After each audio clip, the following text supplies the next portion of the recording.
Every now and then, a game catches you by complete surprise. You see trailers and advertisements for it, and you're just not that pulled in. But then you finally decide to give the game a chance, and you're blown away. You think, how could I have passed on this and ignored all the hype? Well, that is exactly the case with today's game, MiiTopia. I saw the coverage in a February Nintendo Direct, saw some ads for it online, and just sort of went, meh.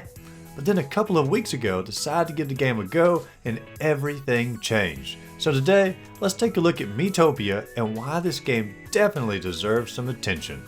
But before we dive too far into that, welcome to Ogle's channel. Thanks so much for watching today. If this is your first time on the channel, be sure to click the subscribe button down below for your latest in gaming news, reviews, content, and a few other things that we throw in there from time to time. But let's get back into MiiTopia. MiiTopia at its core is a turn-based RPG that follows your hero as he journeys to defeat the Dark Lord, who has a nasty habit of stealing people's faces and giving them to monsters to use. And while that sounds fairly tame for a villain, just imagine losing your face. You can no longer hear, smell, eat, see, nothing.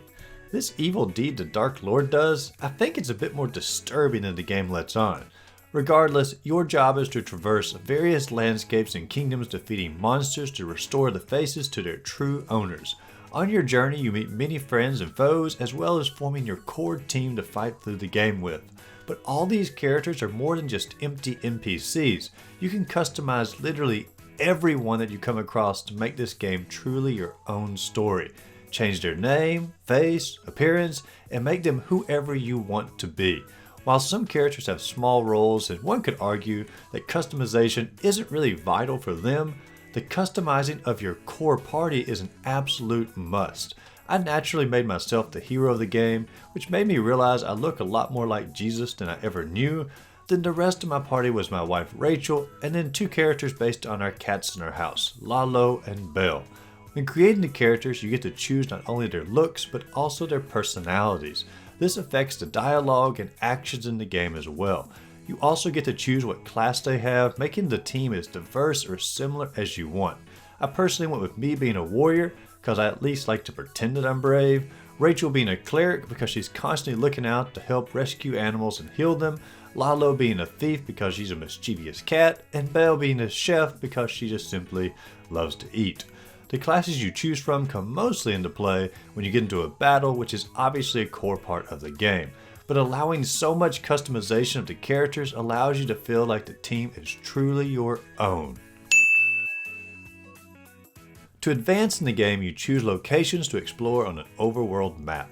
You pick a location to go to, and then your party will slowly advance through that area, all the while keeping you entertained with their various dialogue, which actually gets more entertaining when the characters are named after people or animals that you know in real life, but that's up for you to decide. As you walk through the area, you also have paths to choose from, treasure chests to find, and of course, battles to wage. The battles for the most part are easy, and you only have control over your main hero. The rest of your team is automated for you. While personally, I generally like to have more control over the whole party, this game is striving to make the characters feel more their own, and letting them attack and heal on their own really plays into that.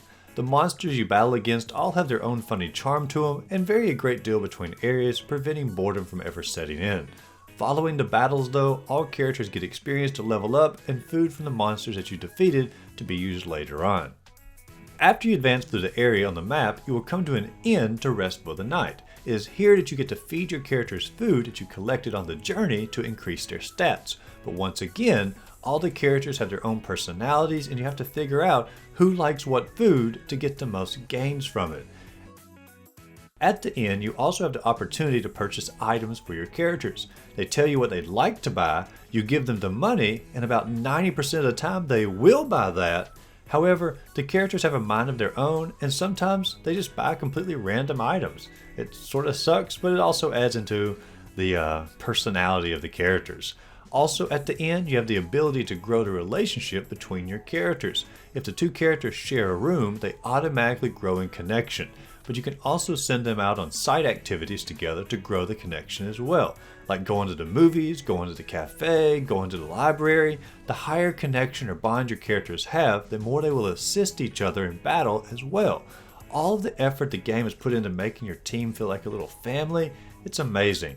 You begin to learn each character's personality, their quirks, their abilities, and overall charm, and it's just simply one of the best aspects of this game. Then combine that with already having them customized to your choice, and this game truly feels like a story that is unique to you and about building your own little crew or your own little family. This game is a very easy game, and you will rarely, if ever, die in it. But the more you play, the more you realize that's not what this game is even about. This game is designed to be a relaxing and character-driven experience. I would compare it to Animal Crossing to a degree. You put your work into building connections with your crew, and joy is found within that. If I'm being honest, I expected this game to be a very elementary adventure game that was designed only for kids. What I found was a funny, heartwarming, and relaxing adventure game that I would recommend to anyone that has a Switch. If you enjoyed this review, be sure to like the video and subscribe to the channel. As always, go out there, find a great game to play, just simply have a great rest of the day.